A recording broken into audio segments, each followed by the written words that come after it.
জাহান্নামীদের দুইটি বদ গুণ বর্ণনা করেছেন।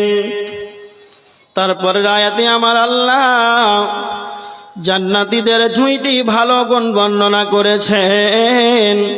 ওয়া আম্মা মান খাফা মাকামা রাব্বিহি ওয়া নাহান নাফসা আনিল হাওয়া ওয়া ইন্নাল জান্নাতা হিয়াল মাওয়া।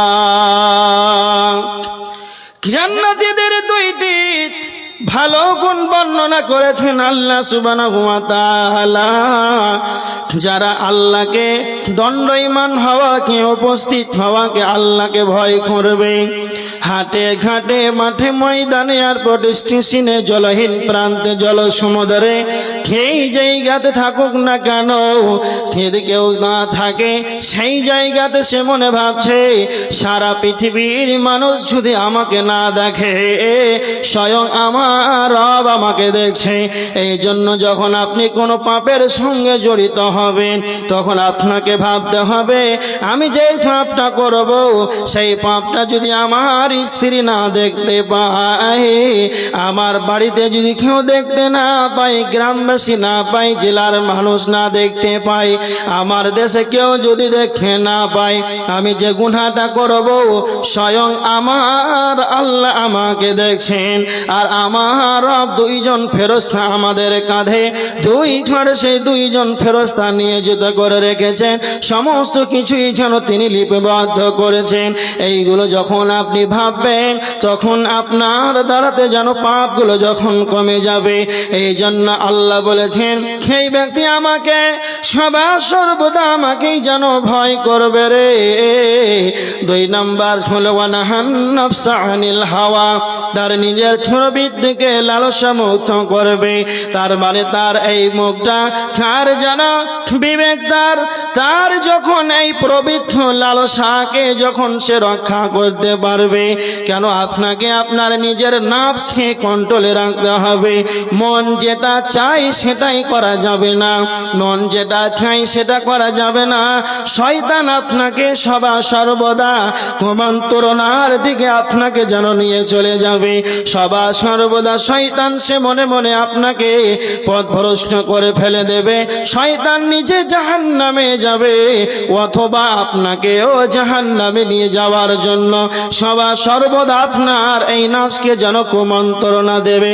এজন্য আমার রব বলেছে যার ভিতরে দুইটা ভালো গুণ থাকবে, আল্লাহকে আমাকে ভয় করবে, আর ওয়া নাহান নাফসা আনিল হাওয়া, আর নিজের নফসকে কন্ট্রোলে রাখবে, তার প্রবৃত্তিকে লালসা মুক্ত করবে। যারা এই দুইটা ভালো গুণ যাদের ভিতরে থাকবে, ফা ইন্নাল জান্নাতা হিয়াল মাওয়া, তাদের ঠিকানা হবে জান্নাত। দুইটি খারাপ গুণ বর্ণনা করলেন আর দুইটি ভালো গুণ। যাদের এই খারাপ দুইটা বদ গুণ থাকবে জাহান্নাম, আর যাদের এই দুইটি ভালো গুণ থাকবে তারা জান্নাতে যাবে। এই জন্য এই আয়াতগুলো খুব তর্জমাগুলো মনে রাখেন। আল্লাহকে ভয় করতে হবে, যেই জায়গায় থাকেন সেই জায়গাতে আপনাকে ভয় করে চলতে হবে। নিজের নফস, নিজের মন যেটা চাইবে, শয়তান আপনাকে কুমন্ত্রণা দেবে। মেলাতে যাব, চালসাতে বসবো না, ওইখানে বাজারে এত সুন্দর সুন্দর কত বিভিন্ন প্রকার বাজারে রং বিরঙের জিনিস, সেই জায়গাতে ঘুরবো, আমোদ প্রমোদ হাস, এইভাবে জীবনটাকে অতিবাহিত করবো। এই কুমন্ত্রণা, খারাপ কুরুচিকার মন্তব্য আপনাকে শয়তান ওয়াসওয়াসা দিবে। এইগুলো থেকে আপনাকে নিজের নফসকে কন্ট্রোলে রাখতে হবে, বেঁচে থাকতে হবে। এবার দেখেন, তার মানে এই সূরা নাজিয়াতের দুইটা খারাপ বদগুণ পাওয়া গেল। যারা দুনিয়াকে বেশি অগ্রাধিকার দিবে এবং যারা সীমা লঙ্ঘনকারী হবে, আল্লাহদ্রোহী হবে, তার কারণে তারা জাহান্নামে চলে যাবে। এই দুইটা কারণে। আর মানুষ কেন জাহান্নামে যাবে? মানুষ এই তো জাহান্নামে যাবে, তো তবে কেন যাবে? হাদিস তিরমিজি শরীফের 2574 নাম্বার হাদিস। হযরত আবু হুরায়রা রাদিয়াল্লাহু তাআলা আনহু তিনি হাদিসটি বর্ণনা করেছেন।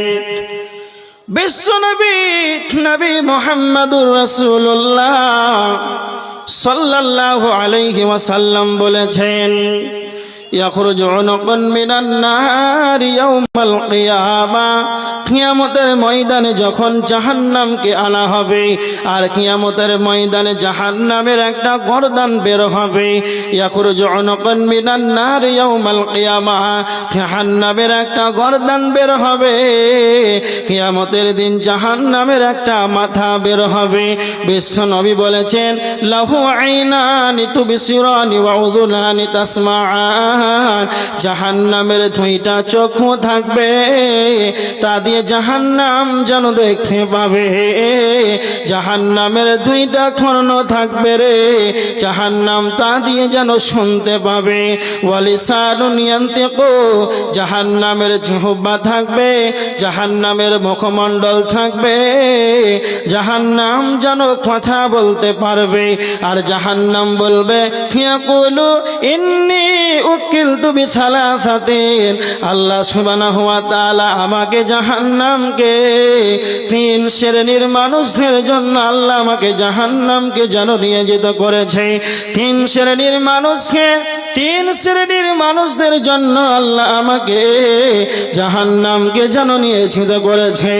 এক নাম্বার হলো বিকুল্লি জাব্বারিন আনীদ, জাহান্নাম বলবে তারা কই, যারা পৃথিবীর বুকে অহংকার করেছে, যারা পৃথিবীর বুকে জালেম অহংকারী গুলো কই, যারা গরিব মানুষদেরকে দেখতে পারে নাই, ছোট ছালকে দেখতে পারে নাই, যারা নিচ শ্রেণীর মানুষকে দেখলে যেন তাদের আত্ম অহংকার যেন বেড়ে যেত।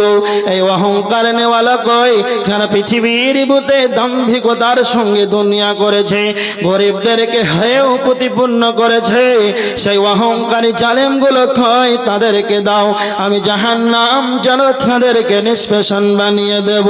জাহান্নাম দুই নাম্বার বলবে, তুমি কুল্লি মান দাআ মাআল্লাহি ইলাহান আখারা, যারা আল্লাহকে বাদ দিয়ে যারা অন্যর কাছে দ্বারস্থ হয়েছে, এক কথাই যারা আল্লাহর সঙ্গে অন্য কাউকে অংশীদার বানিয়েছে, যারা কবরের কাছে মাথা নত করেছে, যারা মাজারের কাছে মাথা নত করেছে, যারা পাথরে মাথা নত করেছে, এক কথাই যারা আল্লাহকে বাদ দিয়ে অন্যর কাছে যারা দ্বারস্থ হয়েছে, যারা শিরকের মতন গুনাহ করেছে, তারা কই আমাকে দাও, আমি জাহান্নাম কেন তাদেরকে নিষ্পেষণ বানিয়ে দেব। তিন নাম্বার বলবে নবিল মুসাফিরিন, যারা ছবি অঙ্কন করত, যারা মূর্তি অঙ্কন করত, যারা চিত্র অঙ্কন করত, যারা মূর্তির ছবি আঁকত, এই ছবি অঙ্কন কারণেওয়ালা কয় আমাকে জাহান্নামকে দাও, আমি তাদেরকে নিষ্পেষণ বানিয়ে দেব। তার মানে কিয়ামতের ময়দানে জাহান্নাম তিন শ্রেণীর মানুষ ধরেকে নাম ধরে ডাকবে। তিন শ্রেণীর মানুষেরা কোথায়, আমাকে দাও। এক নাম্বার হলো যারা দুনিয়ার বুকে অহংকার করে চলবে, যারা আল্লাহকে বাদ দিয়ে শিরকের মতন গুনাহ করবে, আর যারা ছবি অঙ্কন করবে, এই তিন শ্রেণীর নাম ধরে ধরে জাহান্নাম ডাকবে, দাও দাও তাদেরকে দাও, আমি জাহান্নাম তাদেরকে নিষ্পেষণ বানিয়ে দেব। আল্লাহ বলেছেন ওয়াকুদুহান নাস, জাহান্নামে মানুষই যাবে, জাহান্নামের ইন্ধন হবে মানুষ। এত সুন্দর মানুষটা কেন দুনিয়ার বুকে এসে কেন জান্নাতে যাবে না, জাহান্নাম যাবে কেন? জাহান্নাম যাওয়ার কারণ এটাই, যারা দুনিয়ার বুকে দাম্ভিকতার সঙ্গে অহংকার করে চলবে, তাদেরকে জাহান্নামে যেতে হবে।